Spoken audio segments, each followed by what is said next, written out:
Part II. Combray. Section 20.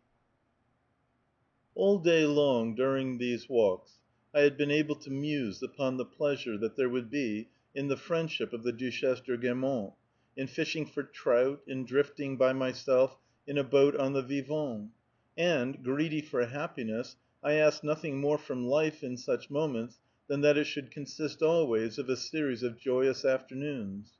But when, on our way home, I had caught sight of a farm on the left of the road, at some distance from two other farms which were themselves close together, and from which, to return to Combray, we need only turn down an avenue of oaks, bordered on one side by a series of orchard closes, each one planted at regular intervals with apple trees which cast upon the ground, when they were lighted by the setting sun, the Japanese stencil of their shadows. Then sharply my heart would begin to beat. I would know that in half an hour we should be at home, and that there, as was the rule on days when we had taken the Guermantes way, and dinner was, in consequence, served later than usual, I should be sent to bed as soon as I had swallowed my soup, so that my mother, kept at table, just as though there had been company to dinner, would not come upstairs to say good night to me in bed. The zone of melancholy which I then entered was totally distinct from that other zone, in which I had been bounding for joy a moment earlier, just as sometimes in the sky a band of pink is separated, as though by a line invisibly ruled, from a band of green or black. You may see a bird flying across the pink; it draws near the border line, touches it, enters, and is lost upon the black. The longings by which I had just now been absorbed to go to Guermantes, to travel, to live a life of happiness, I was now so remote from them that their fulfilment would have afforded me no pleasure. How readily would I have sacrificed them all just to be able to cry all night long in the arms of Mamma!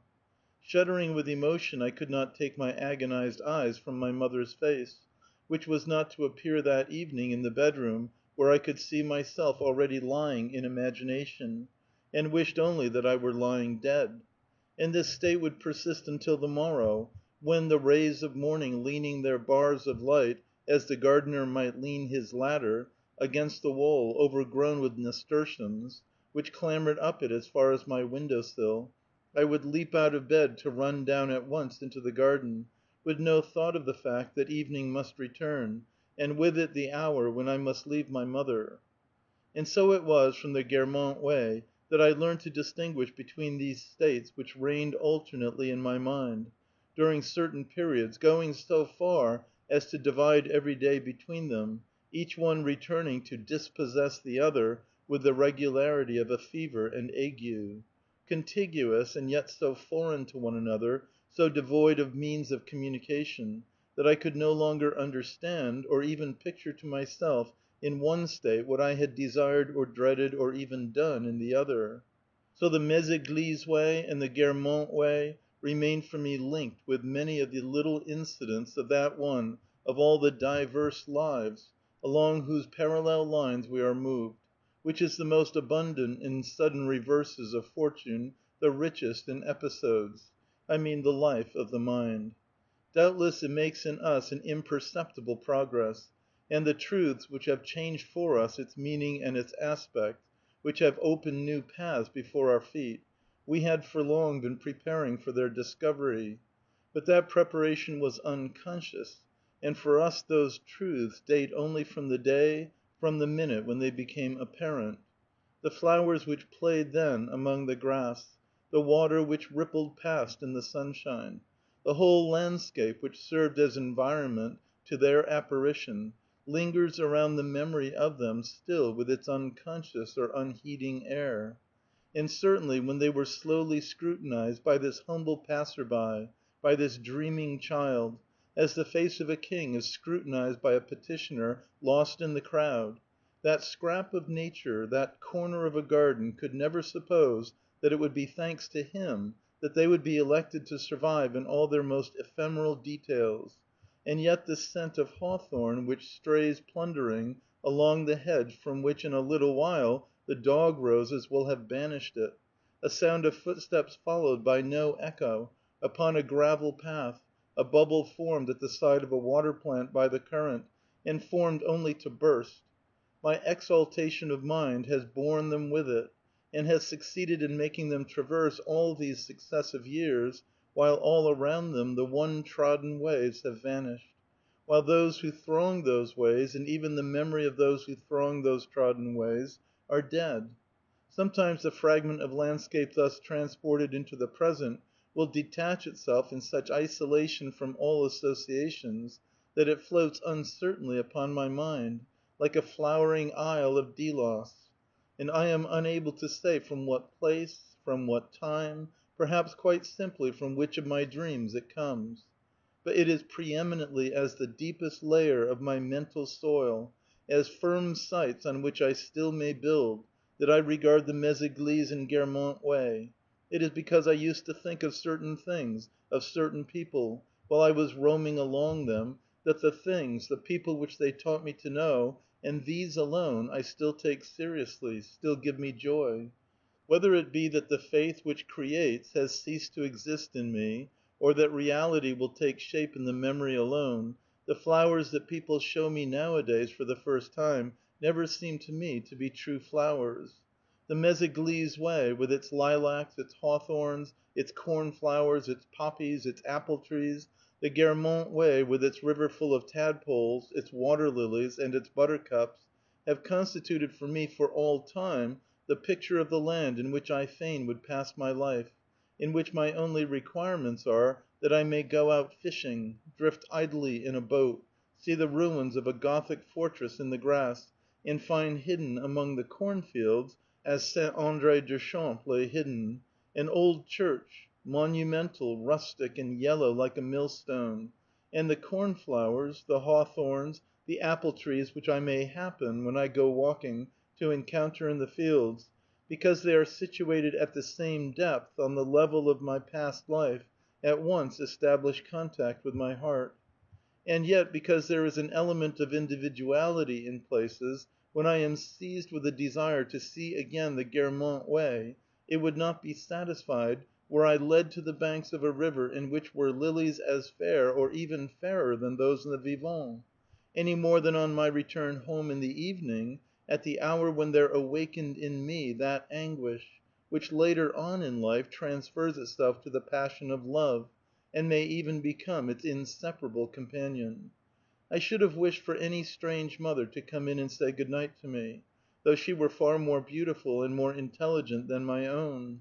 No, just as the one thing necessary to send me to sleep contented, in that untroubled peace which no mistress in later years has ever been able to give me, since one has doubts of them at the moment when one believes in them, and never can possess their hearts, as I used to receive in her kiss the heart of my mother complete, without scruple or reservation, unburdened by any liability save to myself, was that it should be my mother who came, that she should incline towards me that face on which there was, beneath her eye, something that was, it appears, a blemish, and which I loved as much as all the rest. So what I want to see again is the Guermantes way as I knew it, with the farm that stood a little apart from the two neighboring farms, pressed so close together, at the entrance to the oak avenue; those meadows upon whose surface, when it is polished by the sun to the mirroring radiance of a lake, are outlined the leaves of the apple trees. That whole landscape, whose individuality sometimes at night, in my dreams, binds me with a power that is almost fantastic, of which I can discover no trace when I awake. No doubt, by virtue of having permanently and indissolubly combined in me groups of different impressions, for no reason save that they had made me feel several separate things at the same time, the Méséglise and Guermantes ways left me exposed in later life to much disillusionment, and even to many mistakes. For often I have wished to see a person again without realizing that it was simply because that person recalled to me a hedge of hawthorns in blossom, and I have been led to believe and to make some one else believe in an aftermath of affection by what was no more than an inclination to travel. But by the same qualities, and by their persistence in those of my impressions, today, to which they can find an attachment, the two ways give to those impressions a foundation, depth, a dimension lacking from the rest. They invest them, too, with a charm, a significance which is for me alone. When, on a summer evening, the resounding sky growls like a tawny lion, and every one is complaining of the storm, it is along the Méséglise way that my fancy strays alone, in ecstasy, inhaling, through the noise of falling rain, the odor of invisible and persistent lilac trees. And so I would often lie until morning, dreaming of the old days at Combray, of my melancholy and wakeful evenings there; of other days besides, the memory of which had been more lately restored to me by the taste, by what would have been called at Combray the perfume, of a cup of tea, and by an association of memories of a story which, many years after I had left the little place, had been told me of a love affair in which Swann had been involved before I was born, with that accuracy of detail which it is easier often to obtain when we are studying the lives of people who have been dead for centuries than when we are trying to chronicle those of our own most intimate friends, an accuracy which it seems as impossible to attain as it seemed impossible to speak from one town to another, before we learned of the contrivance by which that impossibility has been overcome. All these memories, following one after another, were condensed into a single substance, but had not so far coalesced that I could not discern between the three strata, between my oldest, my instinctive memories, those others, inspired more recently by a taste or perfume, and those which were actually the memories of another, from whom I had acquired them at second hand, no fissures indeed, no geological faults, but at least those veins, those streaks of color, which in certain rocks, in certain marbles, point to differences of origin, age, and formation.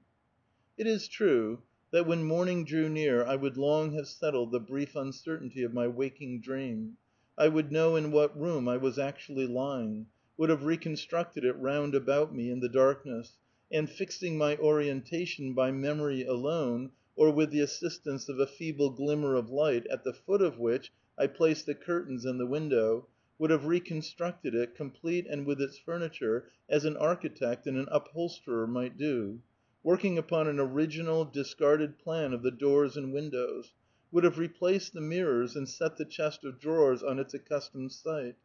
But scarcely had daylight itself, and no longer the gleam from a last dying ember on a brass curtain rod, which I had mistaken for daylight, traced across the darkness, as with a stroke of chalk across a blackboard, its first white, correcting ray, when the window with its curtains would leave the frame of the doorway in which I had erroneously placed it, while to make room for it, the writing table, which my memory had clumsily fixed where the window ought to be, would hurry off at full speed, thrusting before it the mantelpiece, and sweeping aside the wall of the passage. The well of the courtyard would be enthroned on the spot where, a moment earlier, my dressing room had lain, and the dwelling place which I had built up for myself in the darkness would have gone to join all those other dwellings of which I had caught glimpses from the whirlpool of awakening, put to flight by that pale sign traced above my window curtains by the uplifted forefinger of day.